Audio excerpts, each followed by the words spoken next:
好，我是尹林营养师，欢迎回到我的频道。那不管是运动的、健身的、减肥的，我非常多人都非常关注蛋白质这个话题。那包括蛋白粉也成了一个非常受欢迎的一个选择之一。那我们今天就来聊一下，你是否需要补充额外的蛋白粉和蛋白粉该如何选择呢？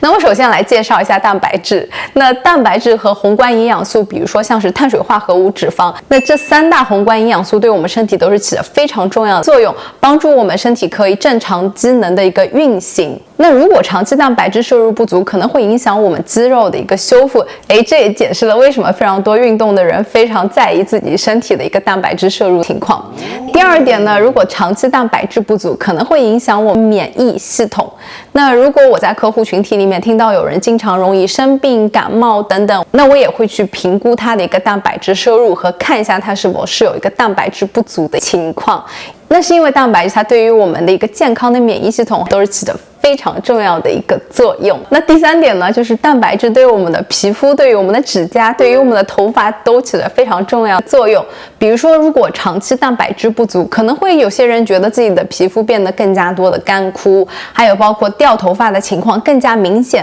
指甲比较易碎等等的情况，都有可能是蛋白质不足的一个信号之一。那第四点，蛋白质对我们身体非常重要的一个因素呢，是因为它可以帮助我们血糖的稳定。那我经常在我客户群体里面看到，在3餐以后血糖快速的一个上升，由于我们身体没有足够的一个饱腹感，让我们在下午或者是在不必要的情况不停的开始去进食和一个 snacking 的情况产生，和包括对一个甜食的渴望会更加多的增加。这有可能解释了对于减肥的人来说，保持足够的蛋白质摄入是非常重要的。你是否知道大部分人在饮食里面是可以获取足够的一个蛋白质摄入量的？通常来说，一勺的蛋白粉它里面含有约25克左右的蛋白质。那25克的蛋白质在食物里面又是什么概念呢？85克煮熟的三文鱼，它里面含有约20克左右的蛋白质。75克煮熟的牛肉，它里面含有约25克左右的蛋白质。半块鸡胸肉大约85克，去皮去骨的鸡胸肉，它里面含有约25克左右的蛋白质。3/4杯的希腊酸奶，它里面含有约18克左右的蛋白质。那还有非常多的其他的食物都是很好的蛋白质的来源，所以说在我们均衡饮食的情况下，蛋白质是可以在饮食里面做到的。前面说到这些食物，它里面含有不仅仅只是蛋白质，它里面还含有非常多其他重要的微量营养素，比如说像是铁、锌等等。那这些微量营养素都对我们的健康起着非常重要的作用。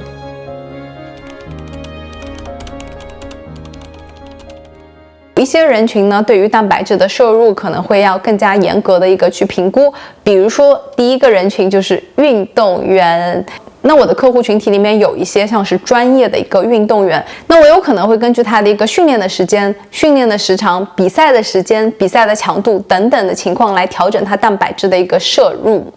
那第二个群体呢，就是素食主义者。那首先，植物蛋白它是一个非常好的一个蛋白的一个来源，但是如果是纯素食呢，更加容易有可能会引起蛋白质的一个摄入不足情况。那第三个人群呢，就是年长者。那我以前是在养老院工作，那我在养老院工作的时候呢，经常会有碰到一些年长者，他们由于胃口不好，或者是不想要去吃东西，或者是一些老年痴呆的情况，引起他们蛋白质摄入不足，所以说我们也会通过其他的一些方法去帮助他们补足他们身体所需要的一些营养素。那你是否知道，如果长期蛋白质摄入过多，也有可能会产生一些副作用呢？我来这边给大家一些例子。第一个就是当我们身体摄入大量的一个蛋白质的时候呢，那有可能会增加肾脏疾病患者的一个肾功能减退，这有可能是因为身体没有办法很好的排出蛋白质分解物质。那第二个因素呢，如果在我们饮食里面蛋白质摄入过高，那前面说到蛋白质它是3个宏观营养素之一，也就意味着它会给我们产生能量和带来卡路里。如果在我们饮食里面没有其他足够的宏观营养素，比如说碳水化合物和健康脂肪摄入的时候，那有可能会增加我们营养不良的情况。那当我们饮食里面没有足够好的碳水化合物摄入的时候呢，也有可能会增加一些慢性病的风险，还有包括像是便秘这样子的一个问题产生。那第3点呢，就是在我们饮食里面如果摄入过高的一个动物蛋白，比如说像是肉类、牛肉、鸡肉等等，那这些肉类食物它都是含有饱和脂肪酸和一些胆固醇的。那当我们饮食里面摄入过高的一个饱和脂肪酸的话，可能会增加我们心脑血管疾病的风险，还有包括像是胆固醇的问题，比如说像是低密度胆固醇增加。那我们前面有聊到，在饮食里面摄入适合自己蛋白质的量非常的重要。如果还有需要额外补充蛋白质的话，那我们接下来聊一下蛋白粉该如何选择呢？那我首先来说一下，其实蛋白粉它属于保健品系列，那我会非常建议大家去考虑去买一些保健品，如果它是有 third party testing 的，就是有第三方机构认证和测试的，会相对来说比较客观和公平的去保证他们的一个产品和他们包装上面所标的一些含量是可靠的一个信息。那有非常多的一个第三方认证机构，比如说像是比较常见的 Informed Choice， 还有包括 NSF Sports 等等这样子的一个机构，大家也可以在网上找到更加多他们的一个信息。那接下来具体说一下蛋白粉。那在市场上蛋白粉呢分成2大类，第一类呢是乳清蛋白，是从牛奶里面提取的，第二类呢就是植物蛋白。那我们首先来说一下乳清蛋白。乳清蛋白呢，它里面又分成3大类。那第一类呢就是乳清浓缩物 Whey Protein Concentrate， 第二类呢是乳清蛋白分离物 Whey Protein Isolate， 那第3类呢是水解乳清蛋白，就是 Hydrolyzed Whey。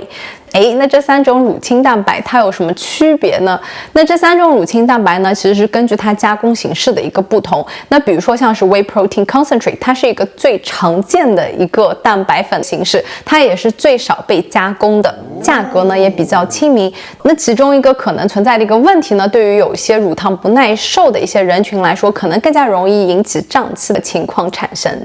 那第二个蛋白粉类型呢，就是乳清蛋白分离物，那就是 Whey Protein Isolate。那乳清蛋白分离物它相对来说是更加多加工的，那它通过加工的方法去过滤掉一些乳糖和脂肪，那所以说它里面的蛋白质含量也会更高，它里面可能会含有90%以上的蛋白质，那它里面的碳水含量和脂肪的含量也相对来说更低。那这种蛋白粉呢，它也会比较适合一些对乳糖特别敏感的人群。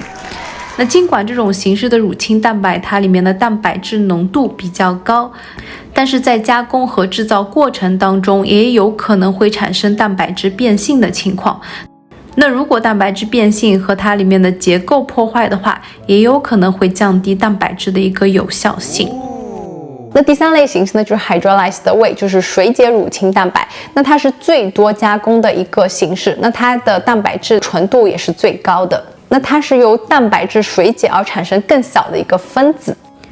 那也有很多人会觉得以这样子的蛋白质形式摄入呢，可以更好的帮助我们肌肉的一个恢复和重塑。那我也去研究了一些研究，我发现并没有足够的科学依据，目前来说可以支持这样子的一个结论。好了，今天给大家分享了一些蛋白粉的信息和蛋白质的一个重要性。那如果你有一些具体的问题，还有包括你每天所需要蛋白质的一个摄入量，我也建议大家去咨询专业的医护人员。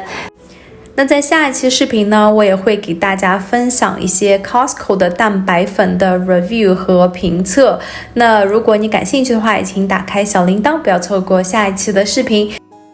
那非常感谢大家今天的观看，希望大家喜欢这一期视频。那我们下一期视频再见。那还有包括 NSF Sports， 那还有包括 NSF，